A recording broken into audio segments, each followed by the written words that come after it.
کے رسول خدا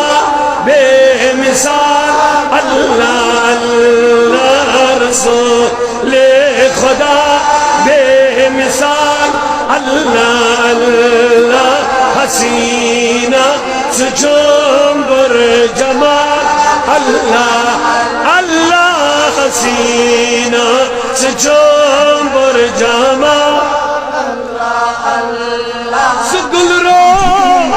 معطر سچوم مشکی عدبھائی سگل رو معطر سچوم مشکی اپنے نبی کی عظمتوں پہ قربان ہو جاؤ جب نبی کا مرتبہ بیان ہو جب نبی کی عظمتیں بیان ہو جب نبی کی شانیں بیان ہو جب نبی پاک کا مرتبہ مقام بیان ہو جب نبی کا عرش پہ چلنا بیان ہو جب میرے نبی کا انگلیوں سے پانی نکلنا بیان ہو جب نبی کے دندان مبارک سے نور کی کرنوں کا نکلنے کا بیان ہو اونچا دل سے بڑا مجمع خاموش رہنے نہیں دوں گا بیدار رہنا ہی پڑے گا اور بتانا پڑے گا آج والا جلسہ نبی کے دیوانوں کا جلسہ ہے رسول خدا بے مثال اللہ جب نبی کی بے مثالی کی بات آتی ہے مومن اور منافق کا فرق معلوم ہو جاتا ہے مومن کے چہرے سے لگتا ہے کہ مومن ہے منافق کے چہرے سے لگتا ہے کہ منافق ہے کہتا مولانا تو دل میں تھوڑی گھس گیا میں نے کہا دل میں تو نہیں گھسا لیکن دل کی حالت تو چہرے پہ دکھ رہی ہے کہتا کیا دکھ رہا ہے میں نے کہا جب میں نے بولا میرا نبی شمس الدحا ہے بدر الدجا ہے صدر العلا ہے کاف الورا ہے مصباح الظلم ہے جمیل الشیم ہے دافع البلا ہے دافع البلا ہے میرا نبی نور والا ہے میرا نبی نبیوں کا امام ہے میرا نبی زمین و آسمانوں کا بادشاہ ہے جب میں نے یہ گفتگو کی چہرے سے پتا چل گیا مومن ہے یا منافق ہے کہتا کیسے میں نے کہا مومن کا دل خوشی سے باغ باغ ہو جاتا ہے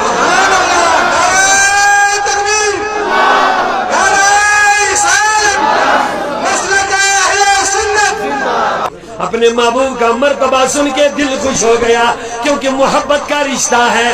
پیار سے محبت کا رشتہ ہے تو پتا چلا عظمت رسول جب بیان ہو منافق کے دل پہ چیر لگ جاتا ہے لیکن مومن کا دل اللہ آپ کو ہمیشہ خوش رکھے کأنک قد خلقت کما تشاء اے نبی اللہ نے تجھے تمام عیبوں سے پاک پیدا کیا ہے ایسا کیا پیدا جیسا کہ تم ہی نے رب کو بنا کر عرض کیا کہ مولا مجھے ایسا بنا دے اب جواب دے دو لوگو رب نے نبی کو نبی بھی کہا رسول بھی کہا مزمل بھی کہا آیتوں سے ملاتا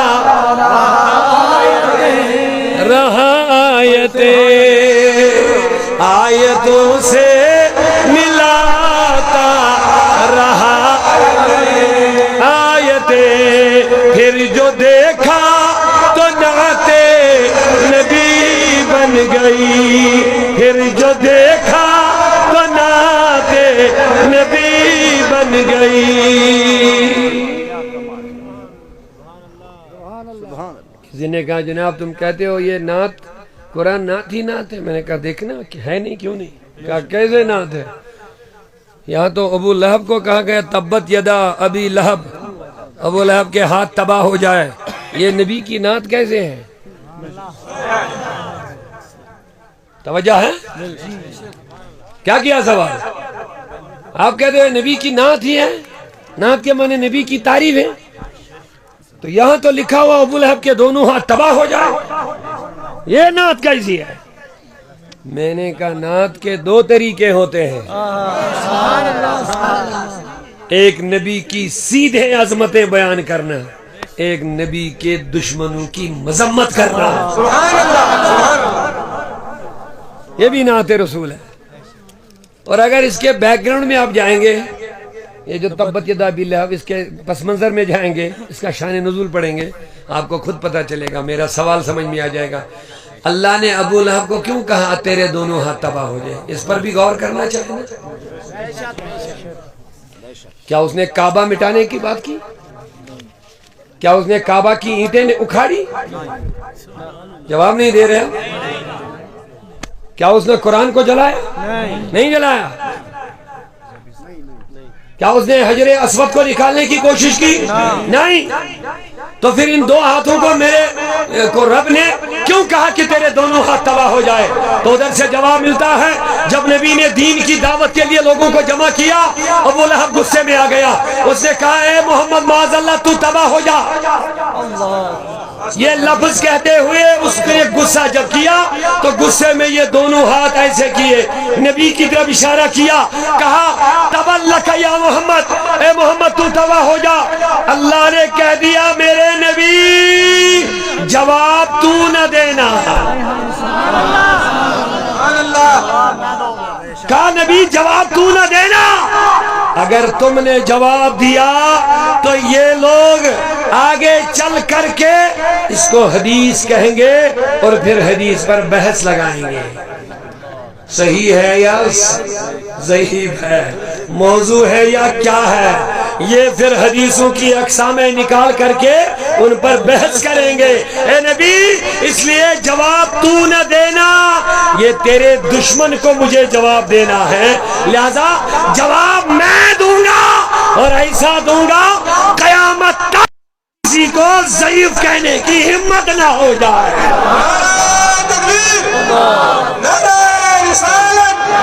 عظمت قرآن، عظمت قرآن، آیتوں سے ملاتا رہا آیتیں، پھر جو دیکھا تو نعتِ نبی بن گئی۔ ہم کہتے ہیں قرآن میں نماز بھی ہے، کس کو انکار ہے معاذ اللہ؟ ہم کہتے ہیں سنی وہ ہیں جو نمازی ہوگا، سنی بے نمازی نہیں ہونا چاہیے۔ نماز تو سنی کے لیے ہے، غیر سنی کو تو ایمان لانا ہے، غیر سنی کو تو ابھی ایمان لانا ہے، جس نے ایمان لایا نماز اس کے لیے ہے۔ وہ کون ہے؟ کون ہے وہ؟ تو سنی کون ہے؟ آپ کیسے ڈر رہے ہیں؟ آپ کو کوئی فتویٰ نہیں لگائے گا، ہم یہیں ابھی بیٹھے ہیں اور ہم ثابت کر کے دیں گے سنی ہم ہیں، سنی کوئی نہیں ہے، سنی ہم ہیں۔ آپ کہیں گے سنی کون ہوتا؟ میں نے کہا سنی وہ ہوتا جو نبی کا ادب کرتا ہے، سنتیں بہت سارے ادا کریں گے، نمازیں بہت سارے پڑھیں گے،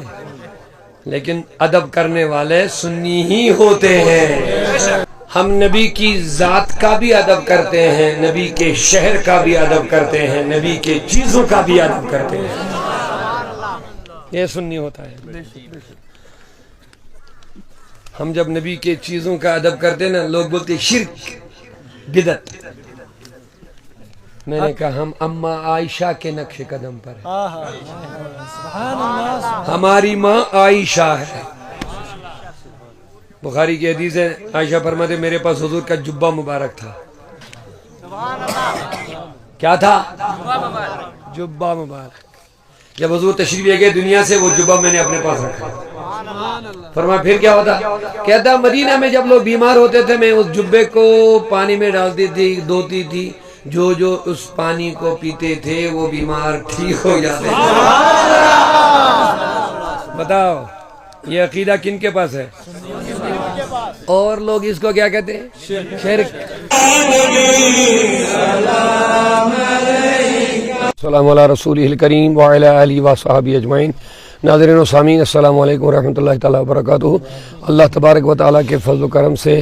آج ہم گول کی سرزمین پر یہاں جو مدرسہ جامعہ کنز الایمان صوت الاولیاء کے اہتمام سے چل رہا ہے، یہاں کی انتظامیہ کے اہتمام سے الحمدللہ رب العالمین کی بلا محترم مفتی سید صفدر صاحب کی زیر نظامت میں، تو اسی مدرسے کا سالانہ جلسہ جو ہر سال تقریباً ہوتا تھا، لیکن اب 1-2 سال سے کچھ ایسے حالات بنے کہ وہ نہیں ہو پایا، لیکن الحمدللہ رب العالمین آج جیسا کہ آپ نے خود بھی دیکھا ہے، ہزاروں کی تعداد میں آج لوگوں نے اس جلسے میں شرکت کی۔ بڑا ہی کامیاب جلسہ رہا، بہت تعاون لوگوں نے بھی دیا، اور بچوں کی جو دستار بندی جو انتہائی مبارک گھڑی تھی، بچوں نے قرآن پاک کا حفظ کیا، قرأت کا کورس کر کے آج 3 بچے جو حافظ قرآن تھے وہ فارغ ہو گئے الحمدللہ، اور 4 بچے جو قاری قرآن بن گئے الحمدللہ رب العالمین۔ کنز الایمان کے حوالے سے پوچھنا چاہیں گے، آج ایک بڑی پیش رفت ہوئی، جس طرح سے حفاظ کرام کو جو ہے تیار کیا گیا ہے، تو کارکردگی اور مدرسے کے حوالے سے آپ کتنا مطمئن ہیں؟ بہت اچھا الحمدللہ رب العالمین، تقریباً 2-3 سال سے صوت الاولیاء کے ساتھ یہ منسلک رہے، تو شکر ہے اللہ کا۔ کچھ اس سے پہلے ماشاءاللہ یہاں کے لوگ بڑے ہمدرد ہیں، ان کے دلوں کے اندر جذبہ ہے یہ مدرسہ چلانے کا، لیکن صحیح نگرانی ان کو نہیں مل رہی تھی، لیکن اللہ کا فضل ہوا، صوت الاولیاء کی نگرانی اور محترم صفدر صاحب جیسے ایک اچھے باصلاحیت عالم دین ان کو ملے، اور لوگوں کا بالکل تعاون ہے اس کے ساتھ، ان کے جو منتظمین ہیں، تو آج کام الحمدللہ تعمیری کام بھی بہت آگے بڑھ گیا ہے۔ اب مدرسے کی جو تعمیر و ترقی وہ بھی چل رہا ہے، تعلیمی معیار بھی اچھا ہوا ہے، اور یہ عوام کے لیے، اس علاقے کے لیے بڑی خوشی کی بات ہے کہ اس مدرسے نے آج ان کو 3 حفاظ کرام تیار کر کے دیے ہیں، اور آگے یہی ارادہ ہے انشاءاللہ یہاں درس نظامی کا بھی باضابطہ شروعات ہوگی، اور اچھے امام، اچھے قاری، اچھے عالم تیار ہو جائیں گے، مفتی تیار ہو جائیں گے، بڑا کام ہو جائے گا انشاءاللہ۔ دنیا پرستی کی طرف لوگ زیادہ بڑھ رہے ہیں، اور ہم نے اپنے نوجوان نسل کو صرف دنیا ان کے دماغوں میں بھرا ہوا ہے، جس کی وجہ سے وہ دین سے دور ہو رہے ہیں۔ تو میری گزارش ہے محبت رسول کی جو آپ نے بات کی، کیونکہ یہ جان ایمان ہے،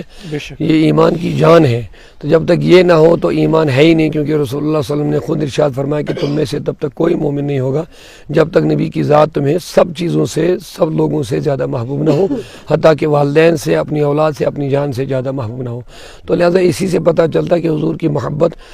ایمان نہیں بلکہ ایمان کی جان ہے۔ تو لہٰذا محبت لوگوں کے دلوں میں جتنی زیادہ حضور کی آئے گی، اس میں شک نہیں کہ وہ جو عاشق رسول بنے گا وہ واقعی ہر ایک برائی سے دور رہے گا انشاءاللہ۔ ہماری یہی کوشش رہتی ہے کہ لوگ جو خاص کر نوجوان طبقہ وہ حضور سے جڑے، اپنے دلوں میں نبی پاک صلی اللہ علیہ وسلم کی محبت کو بسائے، ان کا ادب کرے، اور ساتھ ساتھ میں حضور کی دی ہوئی تعلیمات پر چلے، وہی ان کے لیے دنیا اور آخرت کی کامیابی ہے۔ ضرورت یہی ہے کہ ہم حضور سے جڑے اور حضور کی صحیح تعلیمات جو بزرگوں نے ہمیں دیا ہے، صوفیاء کرام نے اتحاد، امت اور محبت اور اخوت اور مساوات کی تعلیم دی ہے، اسلام نے ہمیں وہی سکھایا بھی ہے، لہذا اس پر ہم رہیں گے انشاءاللہ، امن و چین اور سکون والی زندگی رہے گی۔ میری